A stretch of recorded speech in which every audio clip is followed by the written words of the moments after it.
এরপরেও সময় দিন, এই যে এই মানুষটা বদনাম করতে চায়। বাবা, অন্য সময় ঝামেলা করে পাচ্ছে না। যেহেতু হাটের দিন, এখানে গামছা নিয়ে দুপুর 1টা, আর আজকে হলো যেহেতু রবিবার, তো সেটার জন্য বাড়িতে আজকে অবভিয়াসলি স্পেশাল মেনু তো হচ্ছেই। হ্যাঁ, ডেফিনেটলি মাটন হয়তো প্রত্যেক সানডে তো হয় না, তার কারণ mutton is not good for health, আর রেড মিটও অবশ্যই, বাট চিকেন তো আর সেটা নয়, চিকেন মানে is a source of protein. আর এখন পড়াটা কমপ্লিট করলাম, আর একটা ছোট কাজ আছে, সেটাকে কমপ্লিট করে যাবো স্নানে, দেন পুজো সারবো। এখন এই নোটসগুলো একটু লিখেছি, এখন এই টুকটাক পড়াশোনাগুলো করছি। গতকালের আগের দিন রাত্রিবেলা আমি শুয়েছি, ঠিক আছে, মোটামুটি বাজে রাত্রির 12টার মতো। মানে এমন স্পিডে উপর থেকে একটা কি পড়লো এবং আমার খাটের মধ্যেই, মানে আমার বেডের উপরেই পড়লো, এবং আমি তখন লিটারালি রাত 12টা সাড়ে 12টার সময়, হয়তো হ্যাঁ ঘুমটা ধরেনি, কিন্তু শুয়েছিলাম। তারপর আমি মানে ভাবলাম কি যে হয়তো কোনো জিনিসপত্র হয়তো নিচে পড়লো, অনেক সময় থাকে না ক্রিমের কৌটো বা সেন্টের বটল হয়তো পড়লো।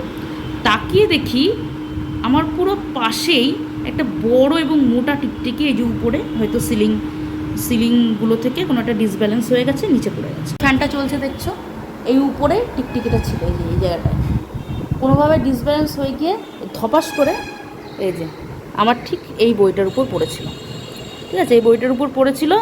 তারপরে আমি দেখলাম এখানে পড়েছে, আস্তে করে সব জিনিসপত্র ছড়িয়ে এখান দিয়ে ফেলে দিলাম। যেহেতু হাটের দিন, এখানে গামছা নিয়ে বসে গেছে, এগুলো দেখেই তুমি বুঝতে পারবে আমাদের এখানে আজকে হাটবার। আর এখানেও মোটামুটি আমাদের অটোমোবাইলের শোরুমগুলো খুলে গেছে, ওলার ওইদিকে হোন্ডারটা আছে, আর এদিকে আমাদের চেতাকের বাজার, চেতাকের আমাদের শোরুমটা রয়েছে। এই হচ্ছে ব্যাপার। সকালবেলা তো অবভিয়াসলি ব্রেকফাস্ট করার ডান, এক্সারসাইজও ডান। এখন খাচ্ছি বেলের শরবত। এই বেলের শরবতটা আমাদের এক বৌদি, যে আমার মায়ের সাথে পাড়ার মানে পুজো টুজো করে, কমিটি মেম্বার্স প্লাস আমাদের বাড়িতেও আসে টাসে, তো ওর গাছের বেলটা দিয়ে গেছে, তো সেটা দিয়ে মা আমাকে বেলের শরবত বানিয়ে দিয়েছে, মা নিজেও খাচ্ছে, আমাকেও দিল।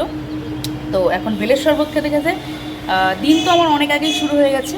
এখন তোমাদের সাথে দিনটা আমি দুপুর 1টার সময় নয় শুরু করছি, আগে সকাল 11:30টার মতো। এখন ব্রেকফাস্টটা কমপ্লিট করেইছি বেশ কিছুক্ষণ আগে। বাবা, অন্য সময় ঝামেলা করে পাচ্ছে না, আজকে আবার চুলকে দিচ্ছে। গাইস তোমরা দেখো আজকে কি করছে, দেখতেও তো পাচ্ছি না। ও মাটা ভালোবাসছে বাচ্চাটাকে। বাচ্চাটা এখন অনেকটা বড় হয়ে গেছে। এই যে দেখো দেখো দেখো কাঁদছে। এরা সবসময় আমাদের এই গলিটাতেই থাকে, এবং আমরা 3 বাড়ি থেকে, মানে আমার 2 জেঠুর বাড়ি প্লাস আমাদের বাড়ি, সবসময় এদেরকে চেষ্টা করি খেতে দিতে। শুকনো খাবার দাবারই দিই, কারণ যেহেতু ভাত ফাত দিলে কি করে একদম এঁটো ফেটো করবে, মানে এদিক ওদিক ছড়াবে। এই বাচ্চাগুলো অনেক বড় হয়ে গেছে, প্রথমবার 8টা বাচ্চা দিয়েছি, ঠিক আছে। এই 8টার মধ্যে এই 4-5টা আমাদের এখানে ঘুরে বেড়ায়, তার মধ্যে 7টাই মানে মেল বেবি আর কি, 7টাই ছেলে, একটা মেয়ে, ঠিক আছে। আর মেয়েটা একটু খুঁড়িয়ে খুঁড়িয়ে হাঁটে, আর আমার মা বলে যে ওই মানে মেয়েটা যেহেতু একটু খুঁড়িয়ে খুঁড়িয়ে হাঁটে, সব দাদাগুলো ওর প্রতি খ্যাক খ্যাক করে। আর ওর মধ্যে থেকে একজন আছে খুবই ইন্টেলিজেন্ট, মানে খাবার দিলে না, মানে ডিরেক্টলি তুমি যদি উপর থেকে ছোড়ো, উপর থেকেও মুখে নিয়ে নেবে, মানে নিচেও পড়বে না খাবারটা, এতটাই ইন্টেলিজেন্ট। তোমাদেরকে ওই কুকুরটাকে কখনো দেখাবো। আর এরা সব মানে বড় হয়ে গেছে। সেকেন্ড অ্যাটেম্পটে যে বাচ্চাটা হয়েছে, সেই বাচ্চাটা একটাই বাচ্চা, আর সেই লেভেলে গোদলা গাদলা ফোলা ফাঁপা হয়েছে, একটাই বাচ্চা হয়েছে, বুঝতেই পারছো, ওই 8 জনের শক্তি নিয়ে।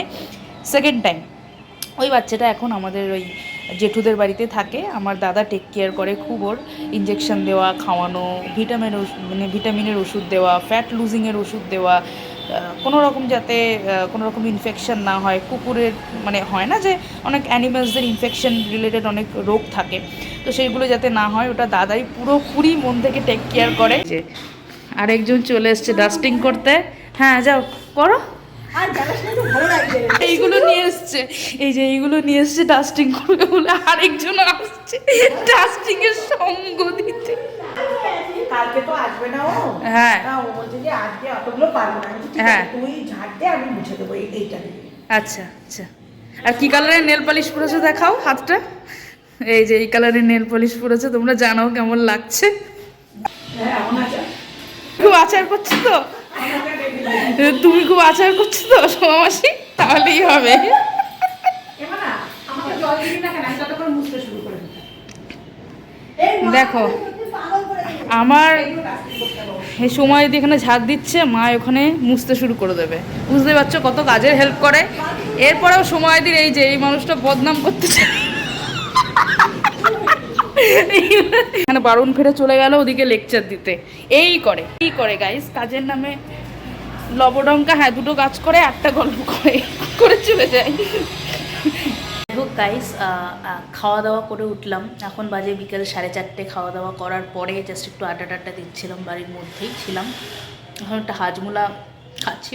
দেখতে থাকো ভিডিও এভাবেই, অ্যান্ড কমেন্ট করলে খুব ভালো লাগে।